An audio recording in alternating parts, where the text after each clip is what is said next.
आजकल के ई चेतावनी गीत है। ये जीवन से चेत जाए के चाहिए। वही पर गीत बा, एगो कवि के भाव बा। तो कैसे कहता, बेटा मतलबी पतोहा मन मऊजी, बेटा मतलबी पतोहा मन मऊजी, झखतारे बाप महातारिये राम। बेटा मतलबी पतोहा मन मऊजी, झखतारे बाप महातारिये राम। सास ससुर के दामाद पाँव पूजे। सुनी कैसन दिन आ गइल बा। एक समय दामाद के सास ससुर पाँव पूजत रहे। आज के युग ऐसा आ गइल बा कि दामाद सास ससुर के पाँव पूजता।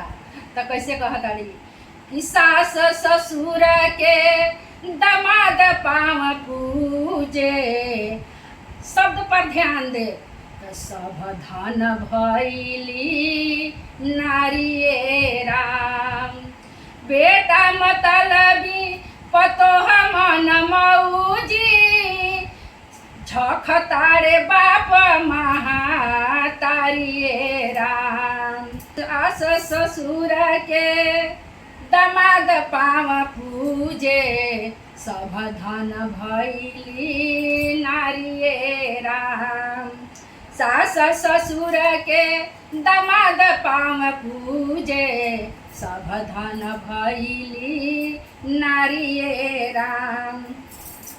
तो कैसे कहताड़ी, मंदिर से बढ़ के भैल सढ़ुआना, सबका से प्यारा ससुरारी के खाना। अपना घर में दाल रोटी नहीं घुसत, होटल के ससुरारी के खाना पनीर मिलाता, ऐसे घोटाता। तो कैसे कहता कि मंदिर से बढ़ के भैल सढ़ुआना, सबका से प्यारा ससुरारी के खाना।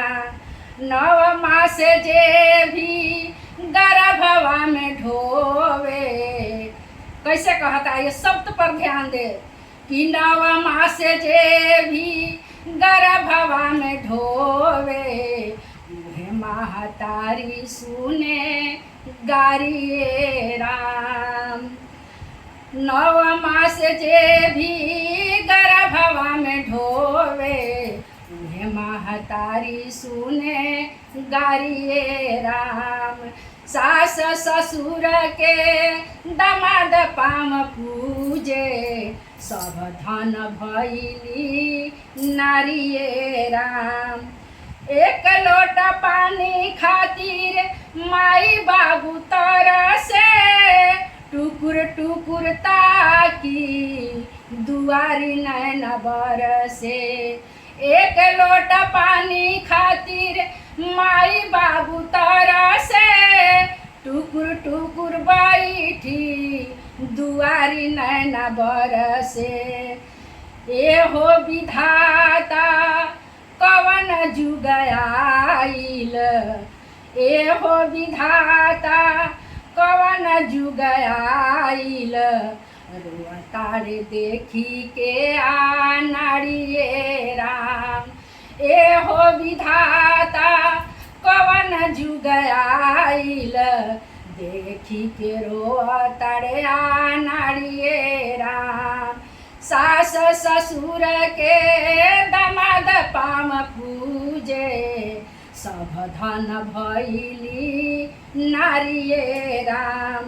बेटा मतलबी पतोहा मन मऊजी, बेटा मतलबी पतोहा मन मऊजी, झखतारे बाप महातारिये राम।